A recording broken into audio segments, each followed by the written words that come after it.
Hey everyone, and welcome in here to the Daily Delivery. I am Cole in for Fitz today to talk a little Kansas State baseball. But before we do, make sure you like this video, subscribe to the YouTube channel, drop a comment. Let me know what was your favorite part of the Kansas State sports weekend. Because if you watch the baseball team, that was definitely the highlight. Hence, maybe why I'm doing this daily delivery. Kansas State entered the weekend 1-4. They dropped 3 games in South Carolina, 2 games to Coastal Carolina, 1 game to Washington. They beat a St. Joseph's team, and then they looked down the barrel and noticed there was a gauntlet looming in front of them, in which 7 games were in front of them with 6 ranked teams. They didn't win the first one.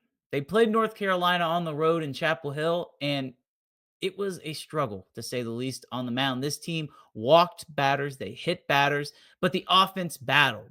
Kansas State was tied with North Carolina. They actually took the lead and had the lead in the 7th inning before one missed call by an umpire opened the floodgates for UNC. They would score 5 runs in the inning, ultimately end up winning the game by 3. Kansas State battled back, but Pete Hughes saw something in his team that made him confident. And I think he found the spark in his lineup. We'll get to some of those guys here momentarily. But even with the defeat, Kansas State felt confident walking in to the Amegy Bank College Baseball Classic at Globe Life Field. And after that ranked game against North Carolina, it didn't get any easier. They went from number 6 to number 5, where they would face off with Arkansas on Friday night, the same Arkansas team who Kansas State defeated en route to winning the Fayetteville Regional, advancing to the Super Regionals last summer.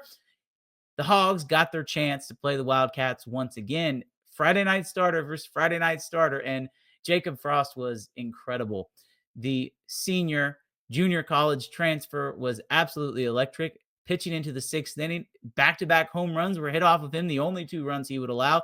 Kansas State had a 2-0 lead until it was 2-2, but immediately the Wildcats responded. It was the pitching.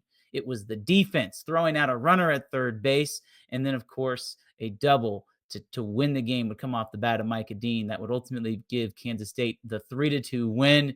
Blake Dean was electric out of the bullpen, Tyson Neighbors-esque, and Kansas State had arguably the biggest upset of the season when they knocked off Arkansas. It was for sure the biggest win considering the circumstances. Kansas State cleaned up its act, won that game, but there was still work to be done. And if you win one of the games at this college baseball classic at Globe Life Field, I think a lot of K-State fans would have been happy considering the team entered the weekend 1-4, but they had their chance to face off with the Michigan team, who in some polls was ranked in the top 25, receiving votes in others. Same Michigan team just knocked off Virginia the weekend prior, the number 2 team in the country. They were no slouch, but Kansas State took care of business. Back-to-back home runs by D. Kennedy and Seth Dardar, the transfers from Texas and Columbia, showed that Kansas State had the lineup to compete. But to me, the thing that stood out more than anything else, once again, was the pitching. Michael Quevedo, the transfer from Nicholls State, was once again outstanding on the mound for the Wildcats.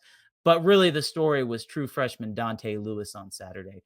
12 up, 12 down. The true freshman topping out at 96 with a fastball with a wipeout slider. And oh yeah, he also hits third and plays left field too. Kansas State is growing some incredible talent, homegrown talent. That's what they build their program on. That's what the coaching staff talks about nonstop.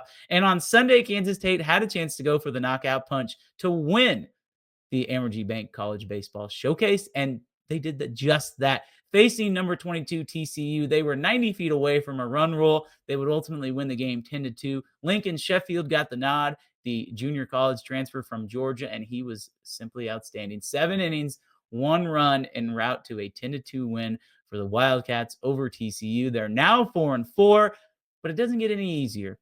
Next weekend, Kansas State heads to Frisco, Texas. Well, they'll start with number 3 LSU. They'll get a game against Sam Houston State, and then number 24 Nebraska awaits. And boy, oh boy, is it going to be another great weekend of baseball. It felt like a regional. I talked to multiple people around the program, and they agreed.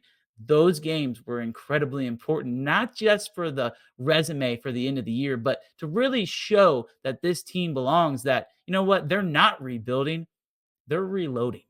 And if this weekend is any indication, Kansas State fans are going to want to pay attention to this baseball team The talent is there. The pitching is there. The lineup is there. The defense, the speed, the power, everything you want in a baseball team, this Kansas State team has. And inevitably, there will be ups and downs throughout the season, but this team's going to be worth following. Kansas State, 4-4 on the season. A lot of work to be done, a lot of baseball to be played, but you couldn't ask for a better start. It's February, and we're talking about baseball. That should just tell you this team's got